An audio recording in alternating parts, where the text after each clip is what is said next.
Update. In a past video, I talked about the rod from God. That's a tungsten rod dropped from space, releasing enough kinetic energy to be equivalent to multiple nuclear bombs or atomic bombs. But there was a couple words in there that I tried to force out and wouldn't come out.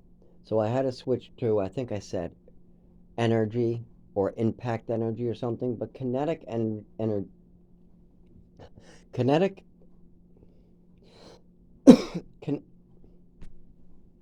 kinetic kinetic energy.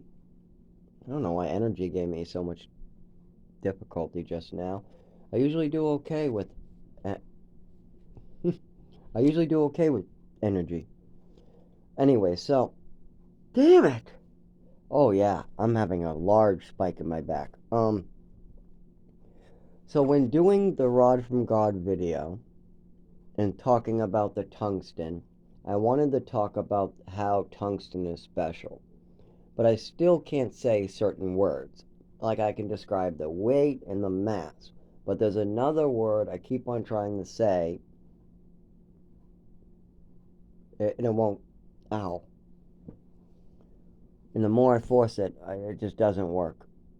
And that ow had nothing to do with me saying the word. It was kind of funny. I just got a head pain on the left side of my head. I get these pains in my kidneys and my nervous system, and as it gets more severe, I have to try to hold it back when talking. And when I'm holding my muscles back, sometimes it's a little hard. Think of when you're lifting something really heavy and you feel like your head's gonna explode. Well, kind of like that, I guess. It's not quite a headache. It doesn't hurt. It just when you're holding your muscles or trying to hold something back in your muscles like a shock or a cramp or a twitch. But for you, holding up something heavy over your head like bench pressing, you might feel your blood held back on the top. You might feel a little pressure on your head as you try to hold that up. It's not pain, it's not a headache, but it's not normal. Anyways, so kinetic energy was one of the words I wanted to say because kinetic energy gets released as this thing falls back to Earth. It because the tungsten has such a large mass, I guess I'll use. That's not the word I want to say. It builds up a lot of kinetic energy, and all that energy gets released as once into potential. That's not the word I want to say.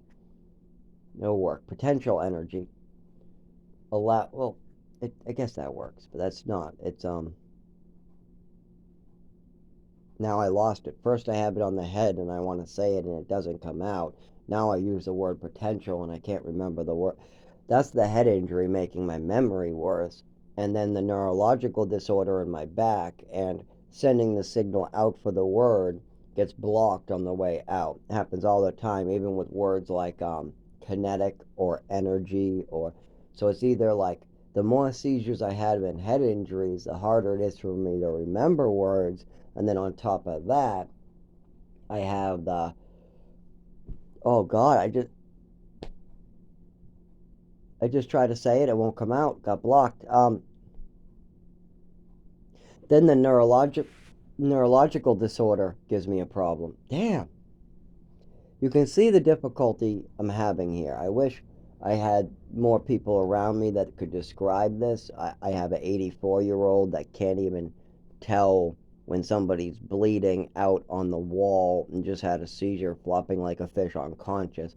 Might not be a good time to lick out his ear and have sex with him, especially in fact that there's never a good time because that person is straight and has it made it clear to the 84-year-old that he is not gay, not interested in any of that shit, does not want his fucking hands on him. This 31-year-old has had to put his arm out, make it very clear because the guy tried to make out with him, so he had to block him, pin him for a second, and tell him, hey, I am not that way. Stop your shit. I'm not going to tell you twice. We've already had this conversation, but now I've had a seizure. I'm bleeding all over the wall. I can't move, talk, or function.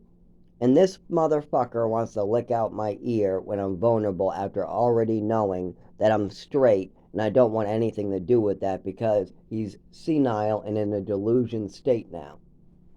This happens every so often, but I'm not quite sure. I think he might have done it on purpose, but I don't know. That's why we're working on it with a home. His doctors know about that night. My doctors know about that night. They know I'm very upset about it, and they know that that's not good. So, I hate to mention that in this video, but it's a very good example of the stuff I'm talking about. I received a heavy head injury that night off a table, bled on the wall, and I wasn't able to move or talk. The only reason why I was able to stop that is I rolled out of the bed and screamed ambulance, ambulance as loud as I could, which he left, and then some other guy eventually got me to the emergency room. Now, that head injury makes it much harder to remember certain things, but some things are burned into my memory, like my PTSD. The things you want to go away never fucking go away.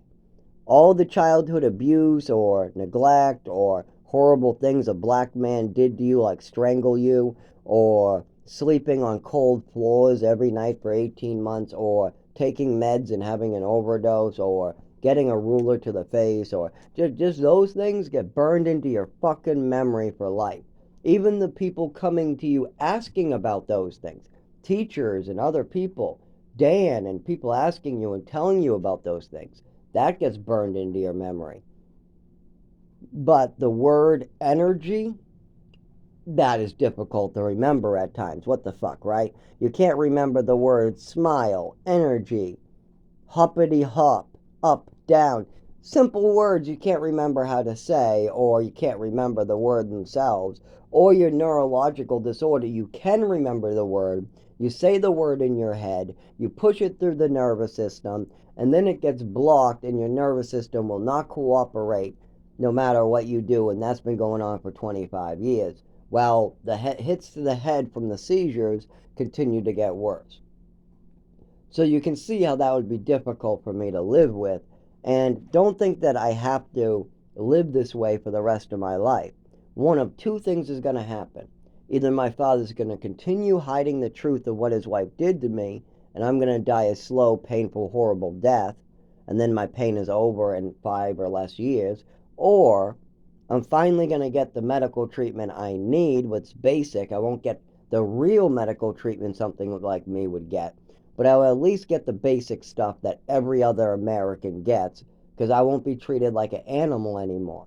I might be able to use the shelter. I'll be collecting my Social Security. The doctors will be looking into this and prescribing actual epilepsy or medications that help. They'll have a better understanding of what the actual issue is, because people are no longer lying and making up different illnesses to cover up the real illness that was originally documented, and then I was moved to Texas before any further information could be given or passed on.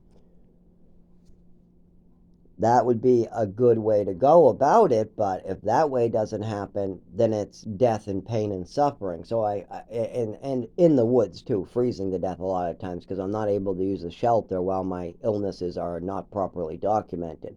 When my disabilities are apparent at the shelter, they have the right to throw me out and not let me back in until my disabilities are documented. If you have a seizure from a cold shower, from a mandatory shower, they tell you, every person in here has to take a shower every day, or you can go someplace else and freeze outside. So you go downstairs, you take a shower, but shelters don't provide hot water.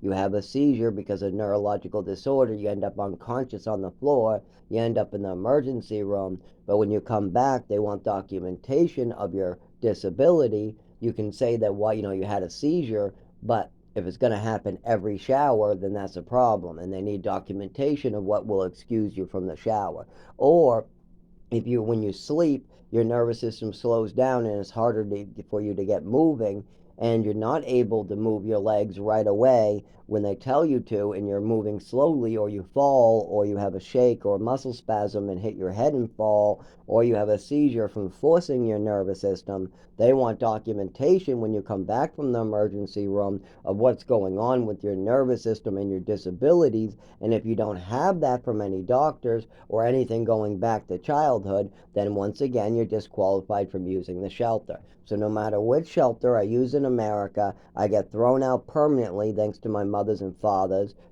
lack of reporting of my disabilities. Now, I've gone to doctors and as much doctors as is possibly allowed to get documentation of my disabilities. But it always comes back to, why haven't your mother and father documented this? Why don't we see anything on your file about this? I say, you do. You see seizures in Lowell, don't you? Yeah, a little bit emergency rooms, but where's what else? Well, there's coordination issues, physical therapy, and stuff like that from age 7. We can't find that. All we see is a bunch of mental illnesses your mother's talking about. Some fire setting, some animal shit, some suicidal thought shit, some bipolar, depression. Oh, that was the stage of my life where my mother loved making up mental illnesses and she loved drugging me.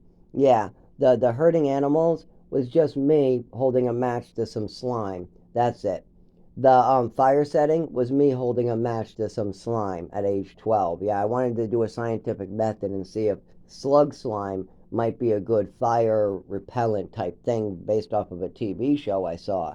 And so I was punished by getting drugged for the rest of my life, and my mother spun a lot of stories trying to make it seem like something it's not. So, yeah, that's what that is. Okay, as far as the suicidal thoughts, that was due to a side effect of medication. At nighttime, my mother and me had an argument about some neighbor telling me to steal $20 to pay him for a toy, or a model actually. He came to the window, told me he would give me like $100 worth of models if I just got $20. I told him I couldn't get the $20. He said, well, just go in your mother's purse and grab it. She won't mind, it's models. And I was stupid because this kid's 10 years older than me. I look at him as like an adult and I'm an asshole. So I go and do exactly as he says, and I steal from my mother's purse. Now, of course, I get caught for this. I feel wicked bad because that's not something I like doing. It's not something that's normally something I do. I listened to an older neighbor, and that was stupid of me. I listened to somebody who was almost an adult. So instead, I'm up in my room and I listen to my mother. My mother says, take all these pills and drugs. I do. I lay in my bed, and a sinking depression and suicidal thoughts hit, where the paperwork to this medication is right in front of my mother and father that says, if your kids experience any suicidal thoughts or depression, consult a doctor right away. These medications can cause suicidal thoughts and depressions. But I did not know that because I'm not an adult and I'm not, in charge of medication. I'm only 12 years old, something like that. My parents are. Well, anyways, I take a couple aspirin and tell my father I had suicidal thoughts, and this was at like 9, 10 o'clock at night, right after taking these medications that cause suicidal thoughts. I'm brought to the emergency room. Even though it's only a couple aspirin, they give me the full hurt treatment. But then you think my mother takes me off those medications? No, they double them, and I have even more suicidal thoughts. I even get more problems. I get more depressed from depressants. I get suicidal thoughts at nighttime when taking medications that have side effects of suicidal thoughts. I'm telling this to my mother and father, and yet my mother is giving me more and more pills. So that's what that's about. What else do you have questions about? Any more things from my age of 12 to 19 in Chelmsford? Any more drugs and crap? Because all that's bullshit. Everything my mother established from age 12 to 19 is bullshit. I mean, I was vomiting, having stomach issues the whole time. The whole time, I'm either skinny as a bone, vomiting, or sick to my stomach. And the whole time, the only thing the doctors ever had me do was drink a glass of milk in the morning while vomiting antibiotics up. They never looked into any of the EPICAC punishments, any of the damage to my stomach. They never looked into the overdose. They never looked into my nervous system. There's always just more and more pills being piled on. And my mother's making more and more fantasy. She's giving me depressants and then getting full lifetime depression diagnoses. Even though at age 7, 5, 4, at age in Texas, they never thought I had depression. In New Mexico, while I'm getting choked out by a black man, they don't think I'm having depression. For goodness sake, I'm getting choked out by people and they still don't think I have depression. But after all this abuse, I do have PTSD, anxiety, and ADHD. I was born with ADHD, and after my mother has been drugging me, making up stories about me, and a black man has choked me, and I was forced to get poisoned by poisonous food, medications from my mother, an overdose, and extra Epicac. Yeah, I'm fucking afraid of everything. I'm afraid of my mother. I'm afraid my nephew's gonna get the same treatment. I'm afraid that, some black guy's gonna choke me out. I have severe PTSD, and my mother's not helping because she's continuing to tell me, here's some pills that'll make you better. Oh, now you're sick? Here's some more pills. Now you're sicker? Here's some more pills. Now you're really sick? Here's some more pills. Now you feel like you're going to die, you're white. Let's bring you to the emergency room. Oh, they gave you Vicodin? I'll take those pills. Here's some more pills for you that'll make you sick instead. So my mother's giving me pills that are bringing me to the emergency room. Then when the emergency room gives me Vicodin, to help with the side effects from the other pills my mother's giving me, then my mother decides she should be the one taking her son's Vicodin. This is a fucked up childhood, I'll tell you that. My mother's actions are crazy. My mother and father want to call me crazy while they give me pills, smack me with a ruler, give me false stories, drive around like a crazy person, yelling out the window, saying their child ran away after the mother just gave permission for the child to go to a friend's house, telling their child that it's okay to give over-the-counter meds to another child, which that child does not take, and thank God, because I know that that's wrong. I talked to some other adults about that, and I know that one was fucked up that my mother did. My own mother's taking her son's Vicodin at age 16. My own mother's taking her son's Xanax, and they're disappearing from the bottle in my mother's room after I get taken off of them. My mother's holding on to every prescription I was ever had and stockpiling them in her closet. She's already having a lot of issues with different painkillers, and my father's ignoring them. Yes, she has her own pink painkillers and some other painkillers. She's taking her son's Vicodin painkillers, and she's taking her own husband's expired Percocet. And she's not telling her husband about her son taking them too. Yes, me and my mother both took expired Percocet. I never got caught for it. Yes, still to this day, the only person that knew that I did that was my mother. But instead of telling my father about what I was doing, my mother decided to eat more than I could. My mother decided to pop my father's medication without permission, and I did not learn a lesson that day. I never got punished, never got in trouble, but I should have never done that. That was wrong of me.